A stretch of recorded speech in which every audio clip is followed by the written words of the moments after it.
Every time people would make the analogy and say, oh, it's a double-edged sword, I would always think, that doesn't make any sense. Where would the handle be? And now I'm realizing, it means a blade on each side.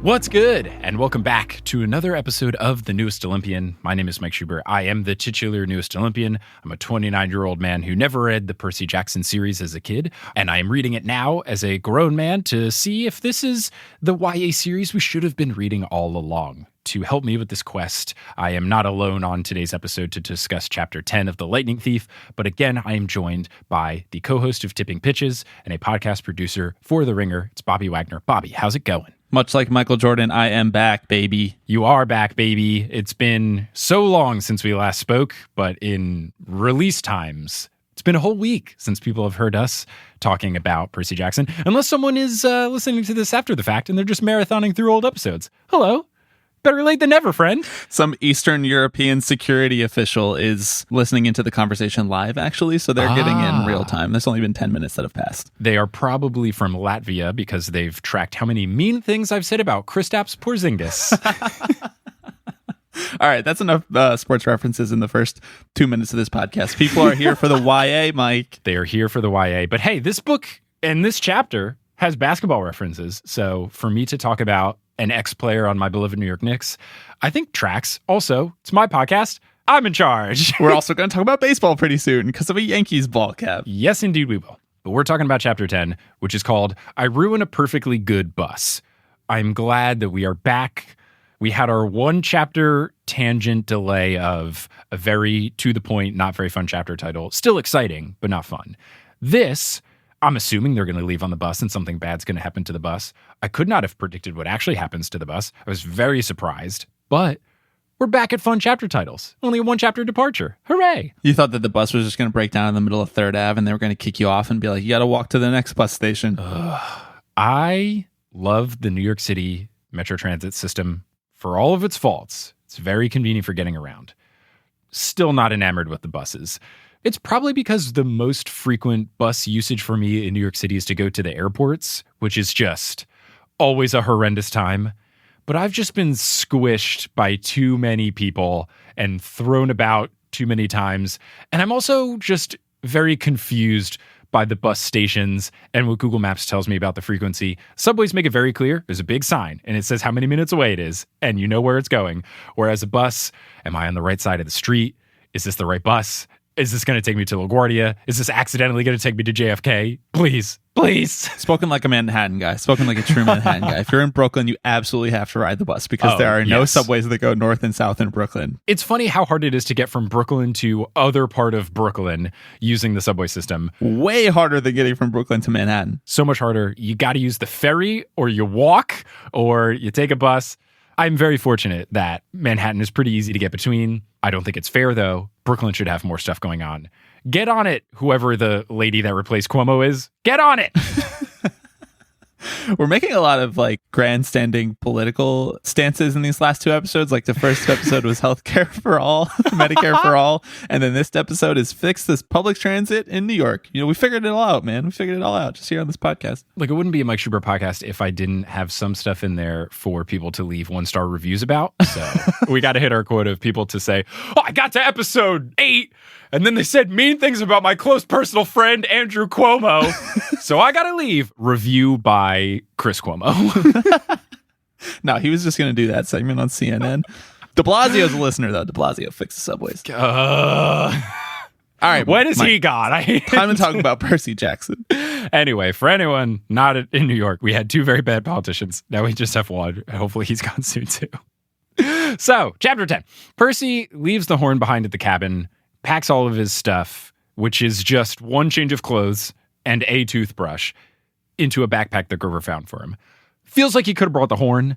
I know the horn's not necessarily as good of a weapon as he will soon get, but if I was Percy, I don't know, man, I would have brought the horn. You defeated the Minotaur with it. why not bring it? It's just about time for them to have a magical purse. You know, we need Hermione on this squad. Need that bag of holding, baby. I was also confused at this point, just thinking, does this camp not have supplies? And then immediately in the next sentence, Percy reveals the camp store loaned him $100 and 20 golden drachmas, which is this currency. It's got the Empire State Building on one side and various gods on the other. And they are as big as Girl Scout cookies, which leads us to a very important question. Bobby, what's the best Girl Scout cookie in your opinion? Samoas. They are wonderful and delicious. I gotta say, not a huge Thin Mint guy. Ooh. I feel like that's the most popular answer. I like them, but they don't really blow me away. If I want something that's minty, I want like all the way in York peppermint patty. You want to feel like you've just brushed your teeth. When you put it that way, I mean, it doesn't sound like candy, but yeah, I guess. I love a Thin Mint. Have you had frozen Thin Mints? I think that's top tier. Ooh. Frozen Thin Mints are where it's at. No, I have not, but I do like to freeze my Reese's peanut butter cups, so I should try that. Very smart. I have some Thin Mints in the cabinet right now. Freeze them. I think frozen Thin Mints are worlds above room temperature Thin Mints. I would probably say for me, I think I like a peanut butter delight, whatever it is called now, the most, but I don't like how few you get in a box. I think that's a clear advantage that Thin Mints present over the other cookies is you just get a lot of them. Yeah, they really pack them in there. Yeah, so for bang for your buck. Bang for your drachma. Yes, exactly. You get a whole lot of them. So I would probably pick frozen Thin Mint just as the best purchase. Though as far as like individual cookie, I love a peanut butter delight. I just love peanut butter so much, man. It's just so good. Yeah. So Chiron gives Percy and Annabeth each a canteen of nectar and a Ziploc bag full of ambrosia squares. And those are to be used only if they're hurt. If you have too much, you could get feverish. And if you have way too much, you would burn up inside like Nick Jonas. Obviously, the book did not say that. That was editorial by me. He's here all week. So Annabeth is, oh yeah, music reference. We did it. Hey, hooray, check. There we go. So Annabeth is bringing her magic Yankees cap, a book on classical architecture in case she gets bored, which I thought was great, and a long bronze knife. Now, since we have time this episode, this chapter is not as long. We got to address the cap in the room. We have a caller on the line. Yeah, I'm a big Yankees fan. You're a big Mets fan. We argue about this quite a bit on Twitter, both publicly and privately in DMs. Way more often privately. If you've seen us arguing about this publicly, you have no idea how often it's happening privately. How did you feel reading this when it was a Yankees cap and not a Mets cap? Were you crushed? I just had to say, it's fitting that when she puts it on, she becomes invisible because that's how you should have to feel shamefully rooting for the corporate New York Yankees because their fans are invisible to them. If it were to be a Mets hat, I think you could have Annabeth do what a lot of people do in New York City, where they wear Mets memorabilia in the summer, in the beginning of the year, when the Mets still have a chance of making the playoffs. And then as the year goes on, you see less and less blue and orange baseball gear around the city because the Mets have fallen somehow out of playoff contention, even though they play in the NL East. Mike, there are a lot of metaphors in Greek mythology for Mets fandom. Some of them have come up on this podcast already. We've got the Fields of Punishment, but nothing more fitting than Sisyphus pushing the rock up the hill. So if there is a Sisyphus reference in this book series, please just know I'm with you in spirit as you talk about it if I am not actually on that episode. Thank you. I was very happy that it's a Yankees cap. I guess for invisibility, it makes sense because Yankees caps are so ubiquitous that it doesn't really stand out. Whether you think it's because of the baseball franchise and their success, 27 World Series championships, for who's counting, or you could credit it to Jay-Z, who said he made a Yankees cap more famous than a Yankee could, which is just inherently untrue. I love you, Jay-Z, wow. But I feel like the name recognition of certain people like Babe Ruth extends beyond, but I don't know. Jay-Z's also very well known. Mike comes out staunchly, Babe Ruth is a better American than Jay-Z. Oh, God, no, God. I do not know enough about Babe Ruth's history. He's from an olden time where there's a very high chance that he was not a good dude, where I will not be attaching any claims to thinking that he's a good guy. I don't really remember from when I was a kid, from when I read these books, if there are any Mets references at all. But if there are, I hope that it's not in a hateful way.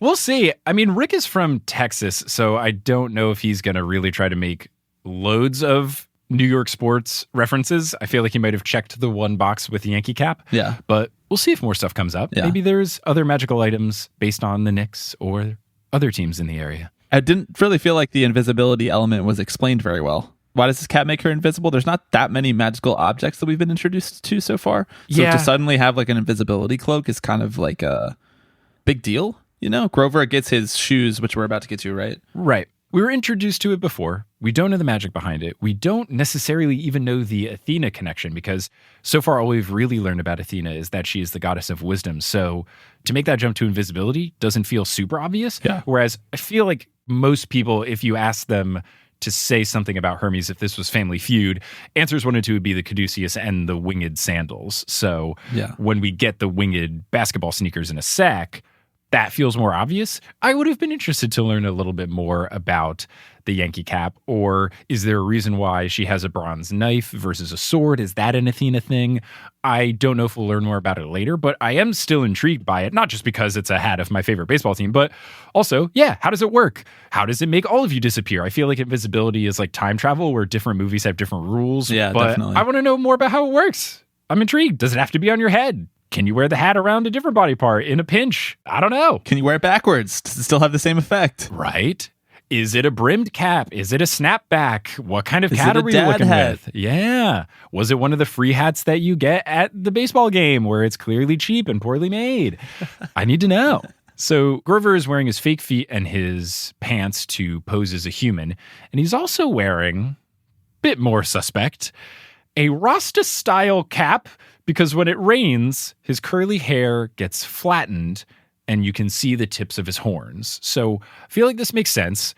I'm just hoping Grover is not white in Rick's big picture here. And maybe he is Jamaican. I don't know. But Rasta hat felt like a choice to where it makes my vision of Grover. I am now imagining someone who wouldn't look offensive wearing a Rasta hat. Yeah. It's so specific. Like, you could have just said beanie. Right. Now, Grover also brings scrap metal and apples to snack on. He also brings reed pipes that his daddy goat, which is the technical term used in the book, daddy goat carved for him. Thanks, I hate it, by the way. Could we just not? Yeah, the word daddy has just been completely ruined forever. Papa Goat, which sounds kind of close to Papa Roach, which Yeah, I was is gonna maybe say. we got to workshop it, but it's better than Daddy Goat, nonetheless.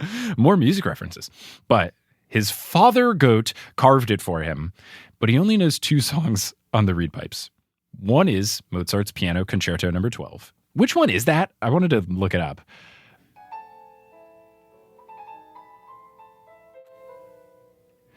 That is a very fancy song to learn how to play. And also, according to this YouTube video, it is 25 minutes long.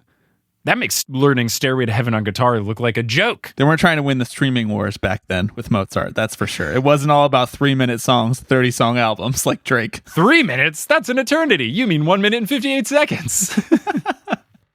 Yeah, the second song is Papa Roach, Last Resort. The second song somehow is better than that. It is So Yesterday by Hilary Duff. So good. What a song.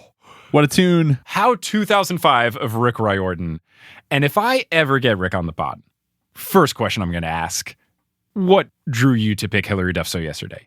Is it just because it was at the top of the charts? Do you have a particular connection? Do you love Hilary Duff and all of her work? I just thought this was so great. What 2 diametrically opposed songs. Incredible. That one reads to me like Rick has a child at the time of writing this book who's listening to that song a lot. Yes, or at least driving in the car and he has to put on the popular radio station and they're playing that all the time. This feels like a dad joke of, I'm sick of this song, I'm going to put it in. But So Yesterday, incredible. Now, they leave. Kyron is waiting for them in the wheelchair. I don't feel great about him doing this. I get that he has to blend into society, but I feel conflicted about fake wheelchair and how often it is being used. Yeah. Like, I guess it made more sense when he was a teacher at the school and needed to be there all the time. But I'm not stoked about this. And I'm going to do episodes in between the books where we talk about different things. We'll have the Greek mythology episode. I want to do an episode about disability and how it was represented, what was good, what was bad. I'm not a huge fan of this, and I can't really speak from experience here.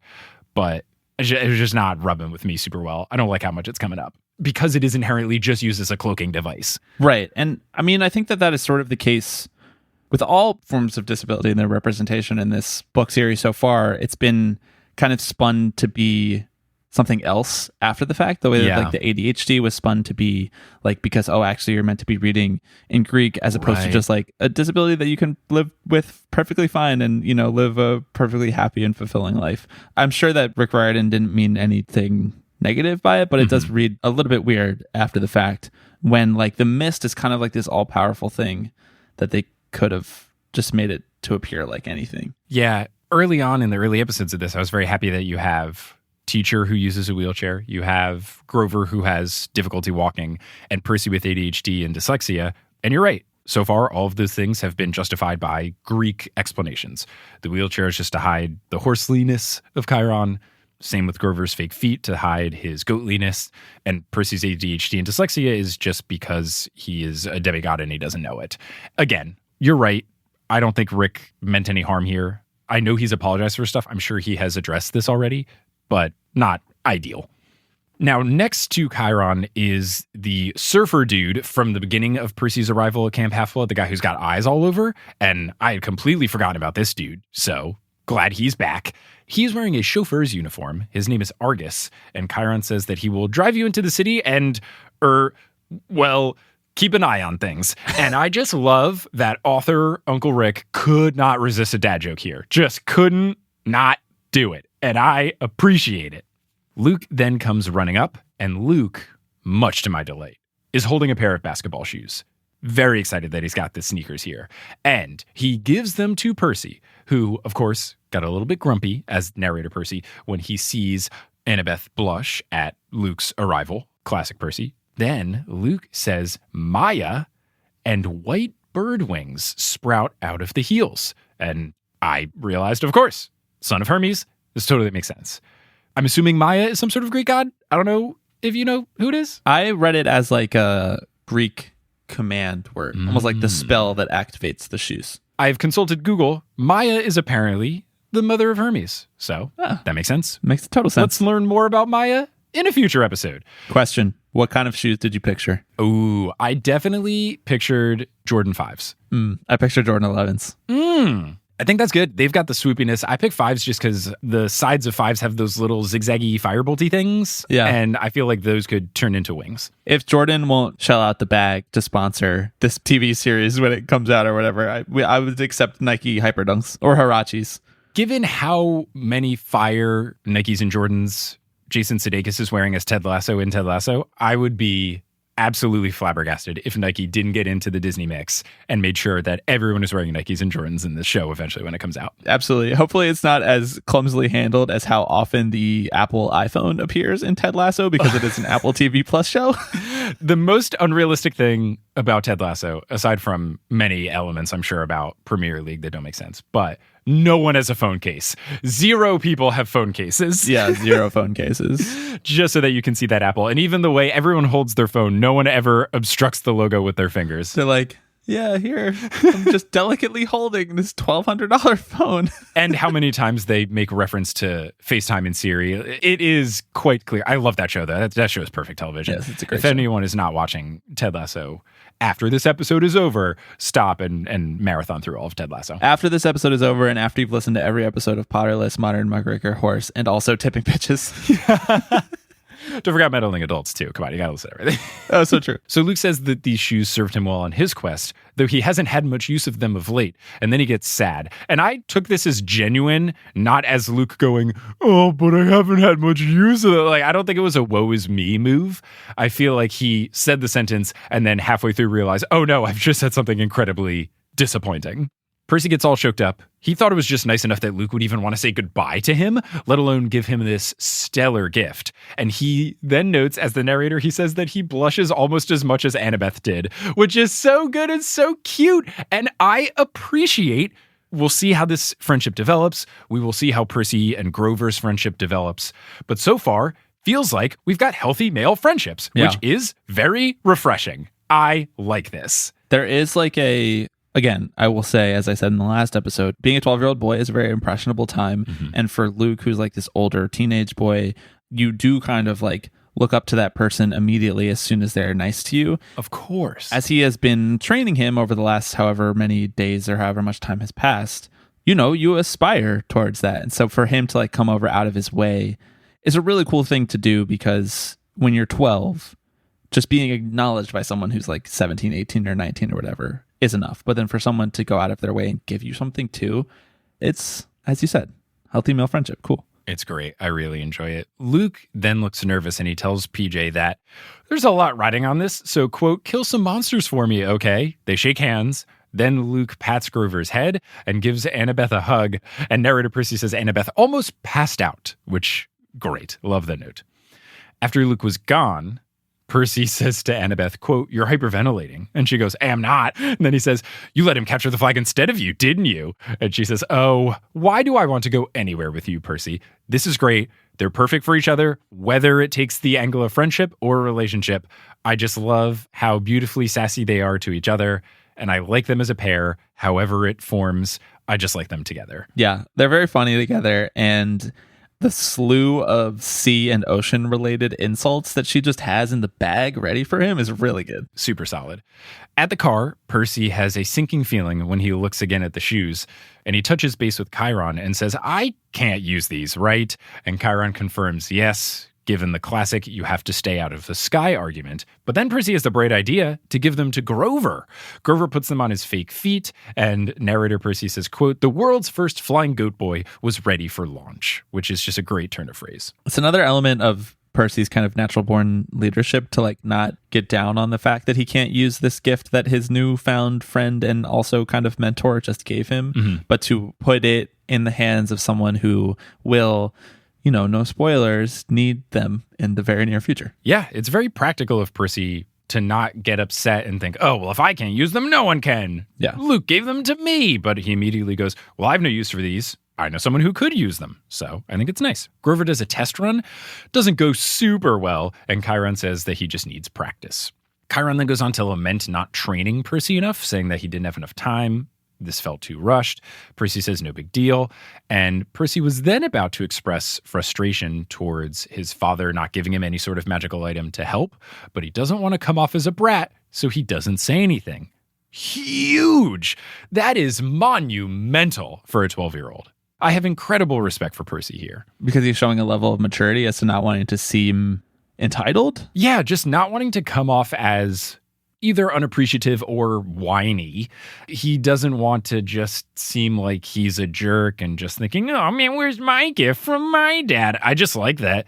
It would have been very easy at age 12 for him to do that, and he doesn't. Yeah, I agree. There are a lot of like underlying elements of like him striving for acceptance, and that like can manifest in a couple of different ways. It can either manifest in like him getting angry and wanting to show to Poseidon that like he has the ability, or it can manifest in like this, him wanting to seem appreciative of the fact that he's even been brought into this world now, which is, I feel like, an emerging character struggle within Percy. We made a lot of jokes last episode about fatherhood and acceptance in a relationship with your father, but that will obviously color who he becomes and the choices that he makes throughout this quest that he's about to go on. Definitely.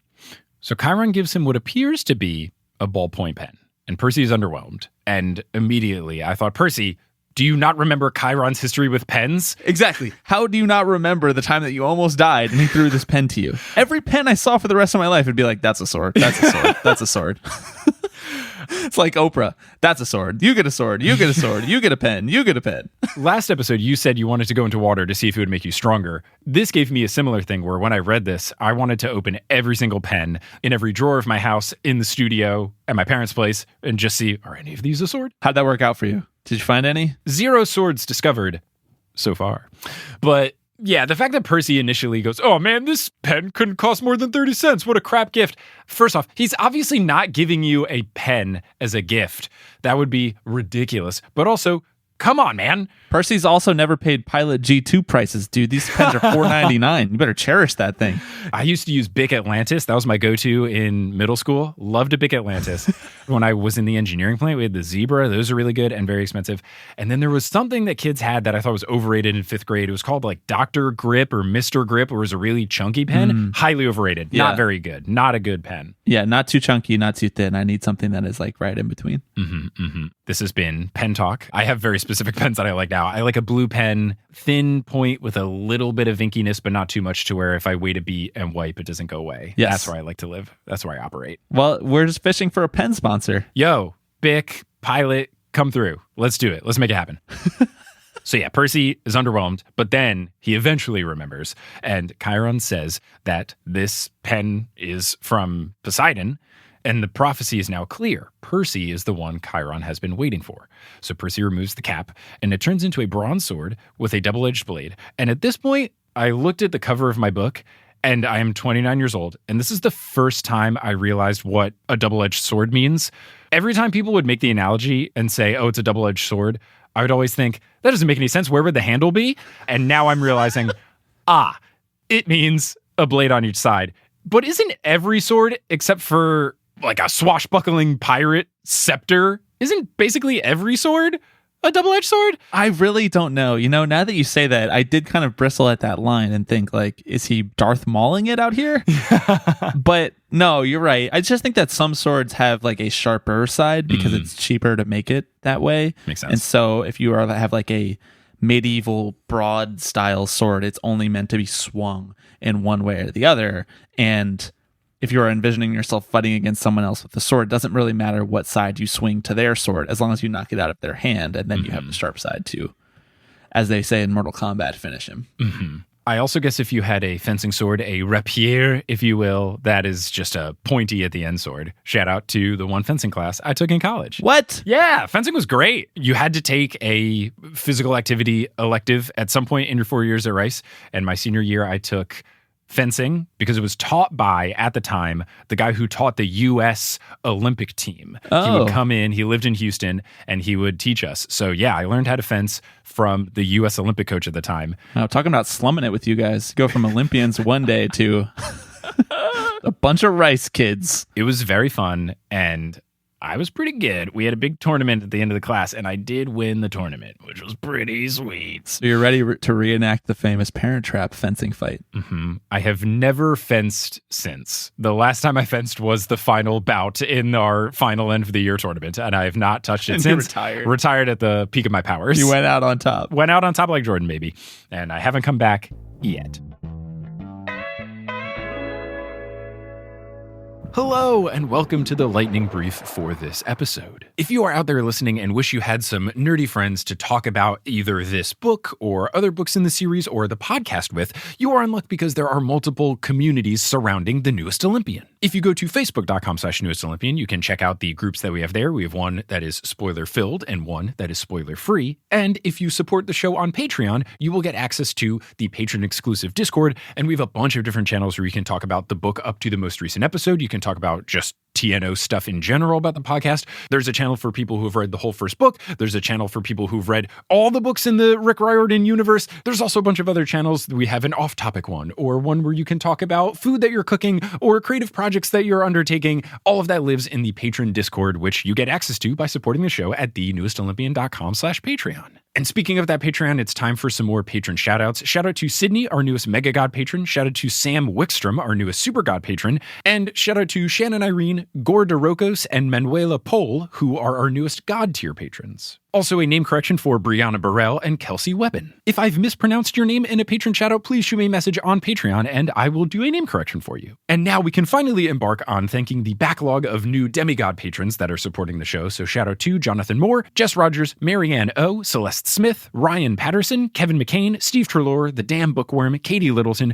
Julia Arnold, Kimberly Savage, Laura Vorwald, Sam Jackson, Gemma Wilds, Jessica Barr, Nina Roche, Cass, Sophie Tengalia, MMM, Emma Oberg, Ellie Fordstott, Seaweed Brain, Selena Ellerman, Sarah Heath, Claire Craig, Ritvik Devar Karuni, Esme Smithson, Danny Wilcox, Paige Murphy, Danny B, Holly Moran, Brett K, Hordaki, Joanna Svensson, Katie Bottenhorn, Mitch O'Shea, Rivka, Charlotte Ventura, Alex Painter, Brenda Brennan, Tori Pekarski, Ann Lene, Malene Eliason, Annabelle Bylenberg, Laura Libera, GTH, and some of them made their name Poseidon is my daddy. So thanks again to all of you who are supporting the show. And again, if you want to support as well and get bonus content in exchange for doing so, you can go to thenewestolympian.com/patron. patreon. Also, want to thank Multitude for having us as a part of the collective. If you're familiar with Multitude, you might know someone by the name of Brandon Grugel. He's on a bunch of shows. Did you know that he is doing the sound designing and editing for a show that Multitude is helping to executive produce called Modern Muckraker? Oh, and that show's created and hosted by me. Not only did this episode come out on October 25th, 2021, but so did episode 3 of Modern Muckraker, where my team and I answer the question,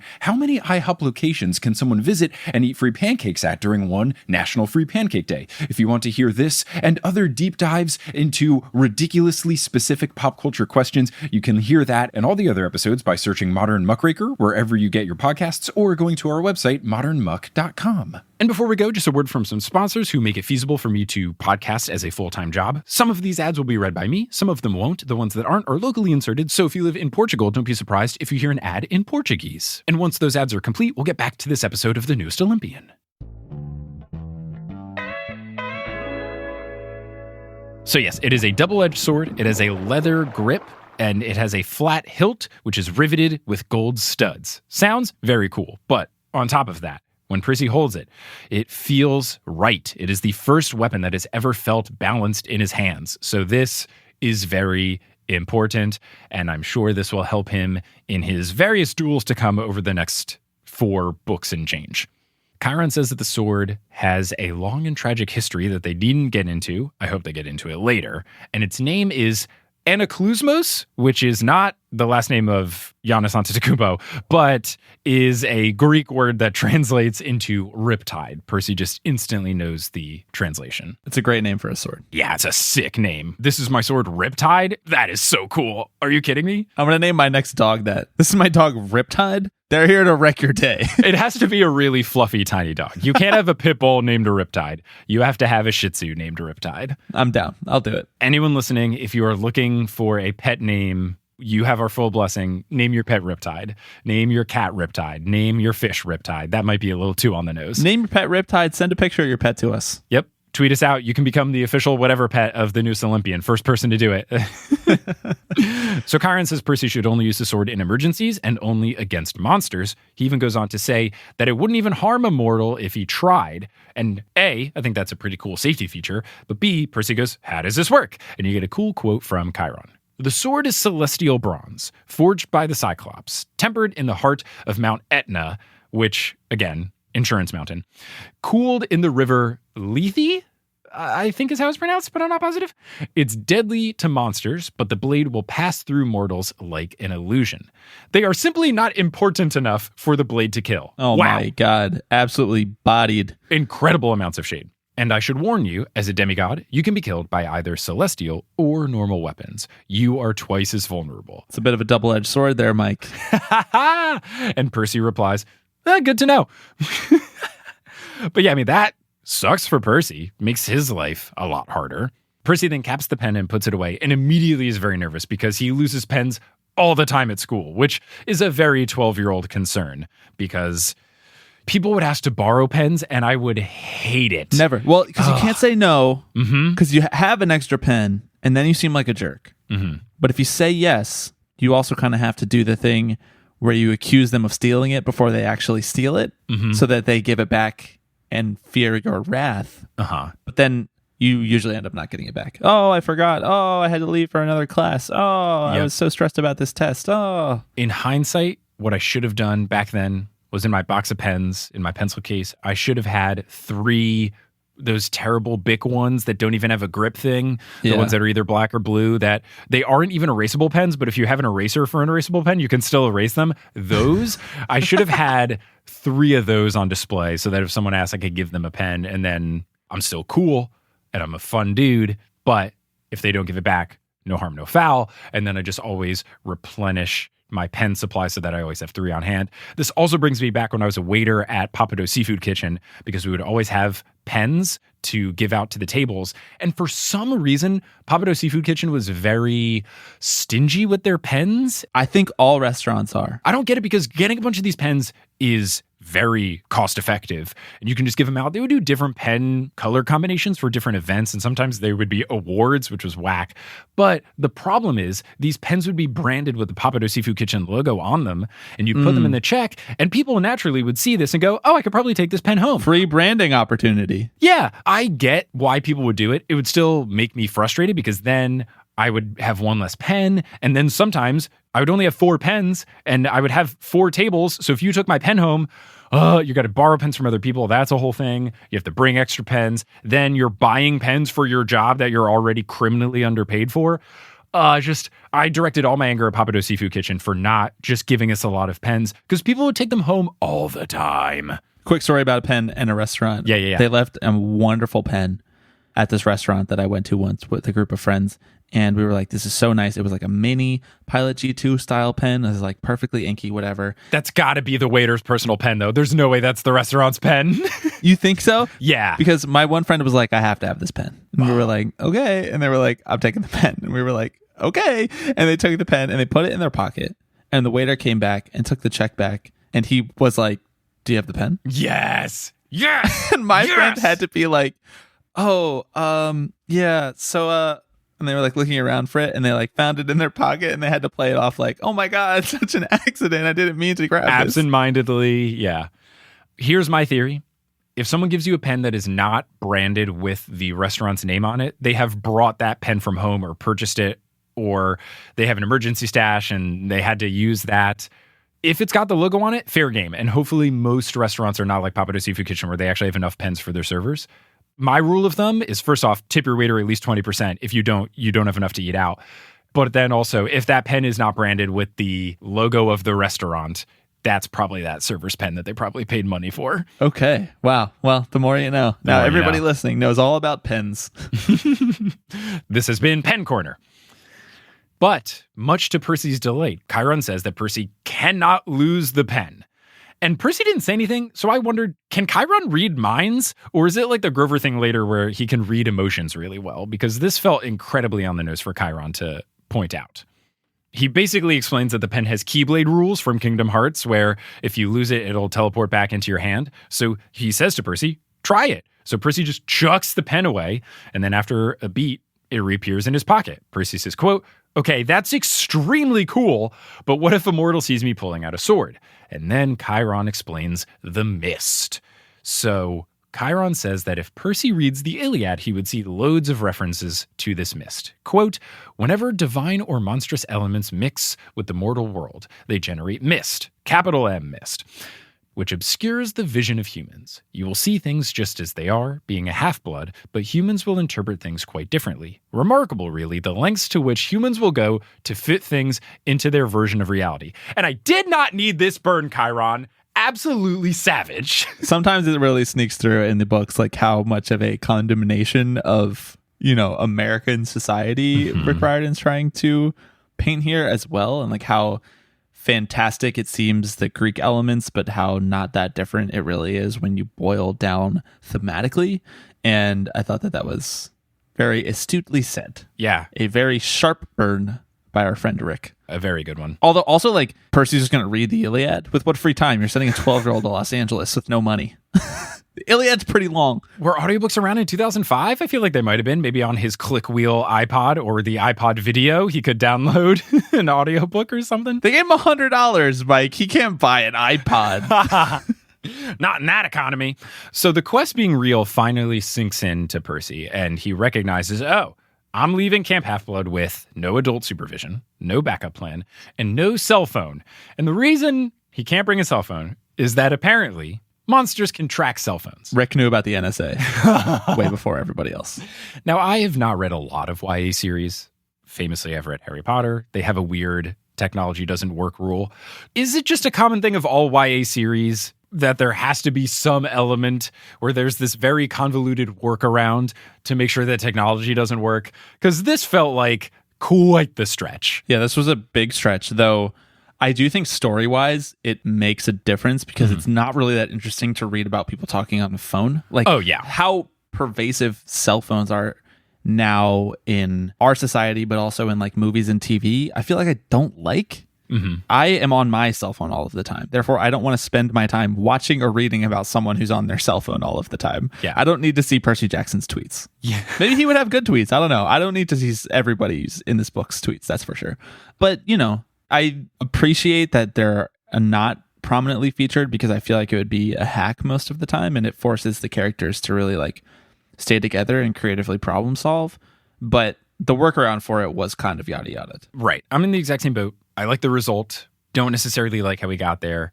I understand that you got to do it. I just feel like monsters can sniff out cell phones feels super, super strange. But whatever. It's a YA book. What are we going to do? Nitpick it professionally on the podcast? Anyway. Monsters were all over the 5G craze before everybody else. Oh, my gosh. Narrator Percy says, quote, I had no weapon stronger than a sword to fight off monsters and reach the land of the dead. To which I thought, I mean, you do have a sword. To say I don't have a weapon stronger than a sword, you've got a sword that is made perfectly for you that can collapse into a pen. You're not in a bad situation. That's a pretty good place to be. I mean, kids never really left New York, and they're just like, all right, see you later. Hopefully. I don't know. For all of humanity, I sympathize. He has no plan, really, other than just this sword. You're right, though. It's a pretty cool sword. It's a pretty sweet sword. Maybe he's just thinking he could have something with a bit more range to it, but I don't know. Yeah, but he can't shoot arrows, right, Percy. Right. Maybe you should have practiced a little harder. Come on, guy. All you can do is canoe. I'm actually a WFAN caller calling in to be like, Percy's one-dimensional player. We should trade him for draft picks. Future value for Percy. What do you say? Get him out of cabin 3. Trade him to a different cabin. So Percy asks Chiron if there was a time before the gods. And Chiron says, yes, there have been 4 prior ages. We are in the 5th age. He says the time before was dark and it was very savage for mortals. Kronos called his reign the Golden Age because men lived free of knowledge, but that was all just propaganda. I like Chiron calling this out. Knowledge is power. Apparently, Kronos didn't care for humans outside of appetizers or cheap entertainment. So, wow, very brutal. Quote, it was only the early reign of Lord Zeus when Prometheus, the good Titan, I didn't know there was a good Titan. Wow. Prometheus, the good Titan, brought fire to mankind that your species began to progress. And even then, Prometheus was branded as a radical thinker. I love radical thinker. That's a guy I can get behind. Yeah, I'm behind it. Zeus punished him severely, as you may recall. Of course, eventually the gods warmed to humans and Western civilization was born. Again, Western civilization, but we've discussed that. Percy then checks that the gods can't die as long as Western civilization is around, right? So there's no worst case scenario where I mess up everything, right? And Chiron says no one knows how long it will last. But even the Titans are immortal. They're just locked away. So, you're not necessarily going to kill the gods, but I guess he's not really doing it many favors here because this answer kind of does imply you could screw everything up. We don't really know what's going to happen, Percy. Big ol' shrug emoji. Huge. I wonder what you think of this as someone who spent a very long time doing a similar thing with Harry Potter. The threat in this book is extremely existential. It is like forces much beyond humans' control. The threat in the wizarding world, obviously there is magic that comes along with it, but the threat in the wizarding world is kind of like a political one. A lot of people draw comparisons between dictators or Nazis or whoever and Voldemort, but I wonder what you think of it as building suspense for what we're about to see. Because in some cases, I think that it maybe seems a little bit too far away and a little too big to be as applicable or have as much interest for an adult reading it than it would for a kid who just loves these fantastical elements. But on the other hand, it is really cool that you're about to see all of these Greek mythological gods come into play. It feels almost like Transformers, where you have these giant, very powerful beings fighting, and they just happen to have humans involved, and they just happen to be doing it on Earth, and if they destroy the city during their battle, so be it. It feels less so than Voldemort. Voldemort had a specific mission, and there were specific people that he was trying to eradicate. The Zeus-Poseidon thing feels more like this is a dispute that could get so out of hand that it will result in a giant war, and the destruction that this war could cause is just a complete unknown. So it feels like the stakes are a bit higher just because it's more chaotic and unpredictable. We don't really know specifically what's going to happen. We just know that it would be really bad. And that makes it feel a bit more daunting. I feel like Voldemort and Harry Potter stuff is more evil. Yeah. And it's scarier because of how evil the villain is. Whereas the Zeus-Poseidon feud, Hades maybe in the mix too, gods fighting just feels like we're all going to suffer just as collateral damage. Yeah. I think the thing that makes Harry Potter have such staying power and what's more incisive about it is it's a lot more incisive about human nature or like the psyche of the brain versus like this just feels cosmic, which is interesting in its own right if you're interested in that sort of thing. I mean, obviously Marvel has made billions and billions of dollars about cosmic intrigue. So, just different strokes for different folks. But I was curious to hear your perspective because I'm reading this and I'm like, this is very large stuff for a 12-year-old to comprehend in the book or out of it. Right. And it's also interesting because in Harry Potter, you've got the angle of Voldemort specifically wanting to kill a certain subset of people, but also wanting to kill Harry Potter so that he can do it. Yeah. Whereas in Percy Jackson, you have something similar in that our main character is the spark of it, but he's not necessarily guilty for it. He's kind of a scapegoat in a way. So there are some similarities, but then there is some differences where, I don't know, it doesn't feel like Percy's necessarily as responsible, but he still is responsible as he has to do this. But also theoretically, someone else could. Yeah. Some other hero could do this. In Harry Potter, Harry had to be the one to defeat Voldemort because of the prophecy. Right. Percy just kind of feels like the best choice. But in theory, someone else could do it. So the stakes weirdly feel lower and higher at the same time. Yeah, he's between a rock and a hard place, and both the rock and the hard place are cosmic forces beyond the scope of his wildest dreams. Yeah, they are gods. He's playing monkey in the middle with gods. Okay, that was an interruption, but I was curious to hear your perspective on that. Let's continue. No, it's a fun tangent. I like it. Better than Pen Corner or Papado Seafood Kitchen Corner. So Chiron says, all we can do at this point is follow our destiny. So they're about to depart. Chiron is standing atop the hill in his full horseman form, doing a salute high above his head with his bow. And narrator Percy characterizes this as just your typical summer camp send-off by your typical centaur. Amazing. So along the ride to Manhattan, Annabeth is standoffish towards Percy, calling him seaweed brain, being kind of grumpy. Percy says, remind me again, why do you hate me so much? And I like that he's been direct about this. Communication. Yeah. She says, we're not supposed to get along because of our parents' rivalry. And that's just whack reasoning, but also I get it for a 12-year-old thing. You kind of just do whatever your parents say. And I was told you don't like people that root for the Boston Red Sox.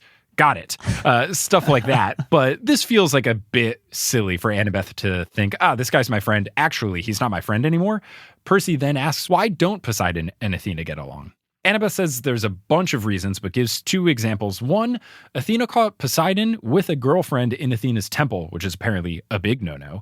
They also competed to be the patron of Athens. Poseidon gave the town a saltwater spring, and Athena gave them the olive tree, which won. That was the better gift, so she got the name. And Percy says, they must really like olives. And Annabeth says, oh, forget it. And Percy says, now if she'd invented pizza, that I could understand. And Annabeth says, I said forget it. Like, that is so funny. I laughed out loud, actually out loud, not LOL texting, out loud at this. This is a very funny book. Hey, olives, it's not the dollar slice, bro. I get it. Olives are cool, but it ain't no dollar slice, bro. Here's a divisive thing. I know olives are already a divisive food. Do you like olives or do you not like olives? I love olives, dude. I think Okay. the problem is that American olives are mostly like rubber tires. True. I love an olive. How do you feel about olives on pizza? I love a black olive pizza a lot, and I found that Delicious. to be... Okay, great. Love this. I found that to be an even hotter take than I like olives, is I like black olives on pizza. If anybody listening thinks that that's bad, that's fine. Me and Mike will just go to the pizza shop without you,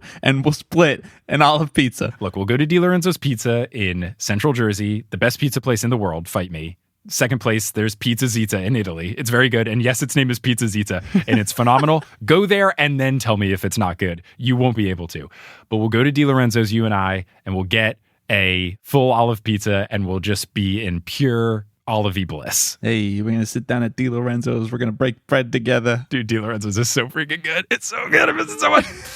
So they get to the Greyhound station in the Upper East Side, and they see a missing boy poster for Percy, which is heartbreaking.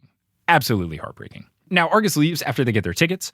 Percy thinks of how close his mom is and how she would be coming home normally to a smelly Gabe who didn't even miss her while she was gone at work. And Grover reads Percy's emotions and asks, "You want to know why she married him, Percy?" And I screamed at my book, "I do," because I don't understand it. But Grover explains. And the reasoning is better than anything I could have ever dreamed up.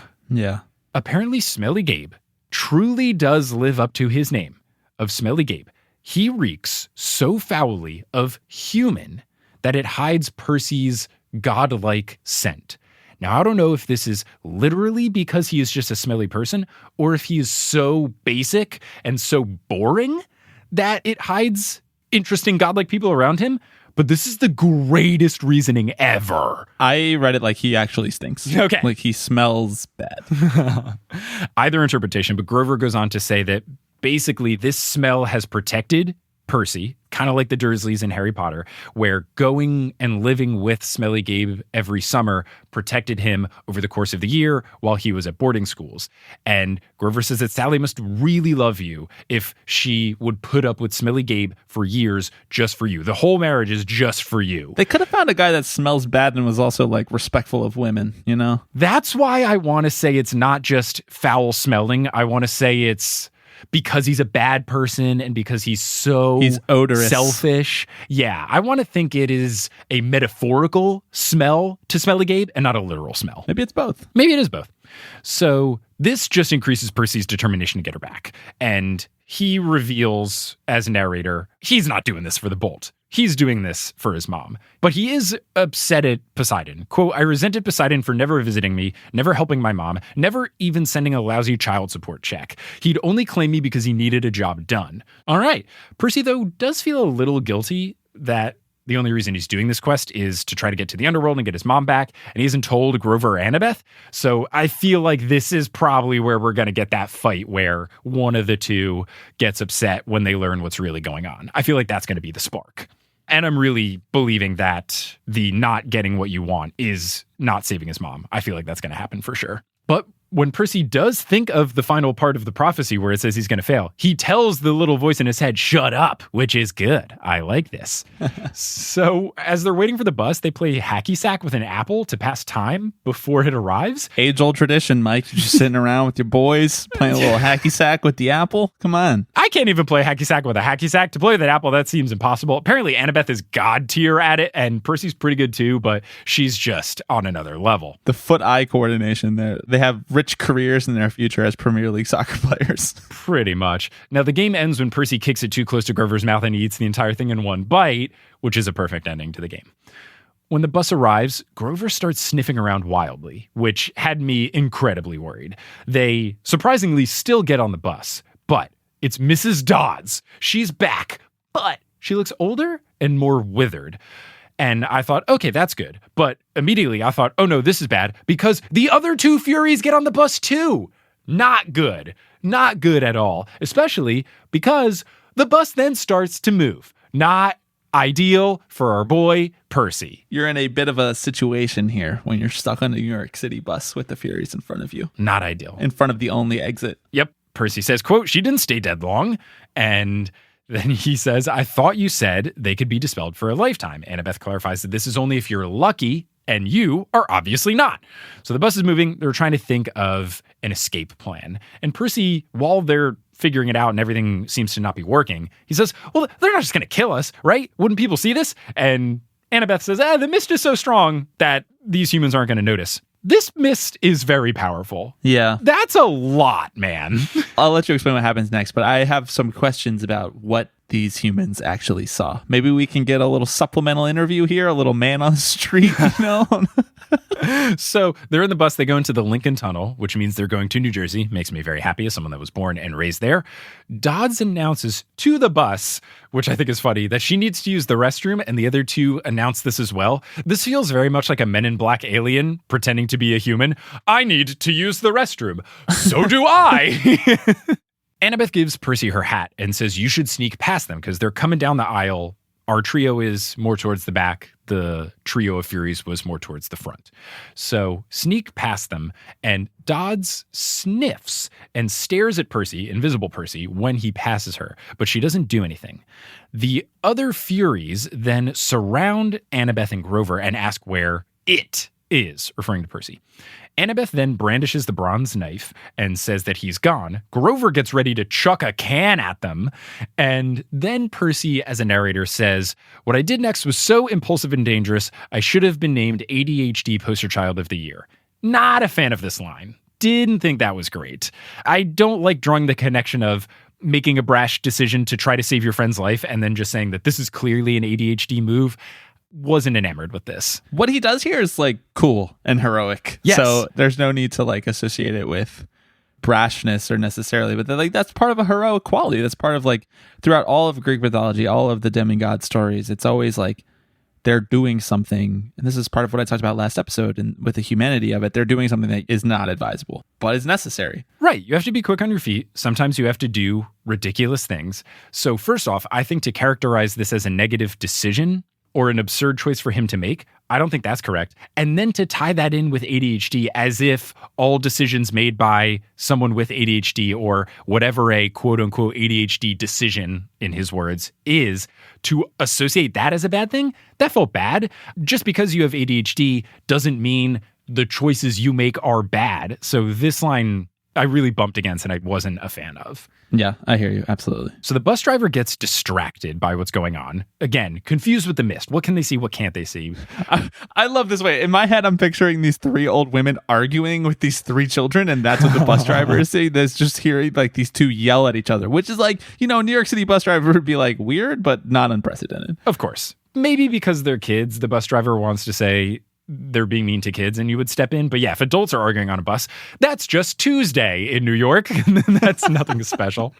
So while the bus driver is distracted, Percy grabs the wheel and jerks it to the left, smashing the Furies against the windows. The bus is then scraping metal against the interior of the Lincoln Tunnel. And I've driven in the Lincoln Tunnel recently. If this happened, I would be terrified. The Lincoln Tunnel is exactly wide as two cars. It is a narrow fit. This is a terrible situation to be in. Yeah, this is DEFCON 1. Like Homeland Security's getting involved at this point. This is a lot. And escaping out of the Lincoln Tunnel, sure, they have those emergency exits. They are few and far between. I would be trembling if there was a car accident going on while I was in the Lincoln Tunnel. I would be so stressed. So the inside of the bus is a mess. There's people just all about. Cars in the tunnel are a mess. The driver escapes the Lincoln Tunnel and then finds a highway exit. And narrator Percy describes this as, quote, "down one of those New Jersey rural roads where you can't believe there's so much nothing right across the river from New York." I will not stand for this. Rick, your Texas is showing. I will not stand for this New Jersey slander. Also, yes, the Texas is showing because once you get right off the Lincoln Tunnel, you are still in a very city-esque part of New Jersey. You're in Hoboken. Like, it's not that different from New York. Yeah, Hoboken's just the sixth borough where people live in Hoboken so that they don't have as many taxes and then they commute into the city. It's still very much a city. There's big buildings in Hoboken. There is industry. Bro. Yes, you've got the path. You've got public transit. Hoboken is not nothingness. There are certainly parts of New Jersey like that are close to New York, but not right outside the Lincoln Tunnel. The New Jersey Turnpike is right outside the Lincoln Tunnel. Yes. This was just a Texas thing. And also making fun of my home state. How dare you? Still come on the pod, Rick. I'll be nice to you. Now, the bus starts heading towards the Hudson River, and I thought, ooh, river, that's good for Percy, but probably bad for a bus. Percy slams on the e-brake. The bus then crashes into trees. Humans just scatter about. Mortals. They just depart the bus. They get the heck out of there, which does raise the question, what did they see? Do they just think the bus is malfunctioning and ramming into stuff? I guess that's what it is, especially because Percy's invisible, but smart decision by them to get out of the bus. The Furies are about to attack Annabeth and Grover. Percy removes his hat and says, "Hey!" Dodds then approaches him and says, "Perseus Jackson, you've offended the gods. You shall die." And Percy says, "I liked you better as a math teacher." Fantastic. Absolutely fantastic.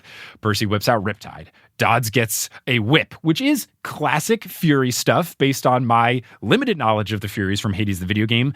Big difference here, though. In Hades the video game, the Furies are very sexy and romanceable. not the vibe I'm getting from Mrs. Dodds and her friends. Look, they knew their demographic. They knew that 20-year-old dudes would be playing this video game, and or 20-year-old women, or 20-year-old people, any 20-year-old person playing. But everyone's hot in that video game, so it tracks. That's just video games. That's video game BS. So Dodds gets the whip around Percy's hand. It feels very hot, but he doesn't drop the sword. Percy then knocks away one of the Furies with the hilt of the sword. He slices one of them, and they do the classic disappearing into mist thing. Annabeth gets Dodds in a wrestler hold, and Grover rips out the whip from her hand, but he does scream, ow, ow, ow, because it's very hot. The one that Percy hilt slammed, which is a great term, then comes at Percy again. He swings Riptide and then again breaks open, as Percy, the narrator, says, like a piñata, which is very good. Dodds is trying to get Annabeth off her back. They're fighting at it. She says, Zeus will destroy you. Hades will have your soul. Percy yells something in Latin, Bracas meas vesemini. He wasn't sure where the Latin came from. He thinks it meant eat my pants. Spoken like a true 12-year-old. Mm-hmm. Annabeth yells, get out, and then says, now. Percy says, I didn't need any encouragement. So they rush out. Then the tourists are arguing with the driver, and people are saying we're going to die. There's a tourist that uses a camera that tries to take a photograph before Percy could get his sword back. Grover then realizes, oh no, we left our bags. But as he makes this realization, you hear a loud boom, and the windows of the bus have exploded as the passengers ran for cover. Lightning shredded a huge crater in the roof, but an angry wail from inside told me Mrs. Dodds was not yet dead. Annabeth says, run. She's calling for reinforcements. We have to get out of here. So they head into the woods as rain poured down. The bus is in flames, and there's nothing but darkness ahead of them. And that's the end of the chapter, and that's the end of this episode of The Newest Olympian. I don't know if this lightning bolt was Zeus. I don't know if this lightning bolt was them summoning the help, and that is what happened to make the bus explode. I don't know what's going on. I'm very confused. I'm very intrigued, but that's the end of the chapter and the end of this episode. You're about to be hit with a flurry of similarly confusing and anxiety-inducing, but thrilling all at the same time events like this, where he's facing different barriers and successive challenges. You know how Hercules had all of his 12, whatever. I think it was 12, maybe it was 13. I think it was 12. I'm not positive. I'm just going to trust my initial instincts. 12 is an even number. Had all of his initial 12 tasks. And so we're seeing Percy start to head into this same exact world that has been established that we kind of understand. Yeah, for sure. I'm really excited to see what happens next. But until then, Bobby, thank you so much for being on. Really appreciate it. If people want to hear you doing stuff, where can they do so? Mike, thank you for having me. This was a lot of fun. I really enjoyed going back and rereading this book so far. I'm going to continue along as you continue along in your series. This will be a lot of fun for me as a listener and a fan. If you want to find me, you can find me on Twitter at bwags, BWAGS. You can find my podcast about baseball and labor rights and comedy and all of that good stuff. It's Tipping Pitches, wherever you get your podcast, tipping_pitches on Twitter. Mike has been kind enough to come on that many times and wax poetic about his beloved New York Yankees. Yes. Well, Bobby, thank you for joining. I highly recommend people check out Tipping Pitches, and to be along the lines with the Yankees, I'm again going to do the Michael K. home run call to say that until we cover the next chapters of Percy Jackson, there it goes, Percy!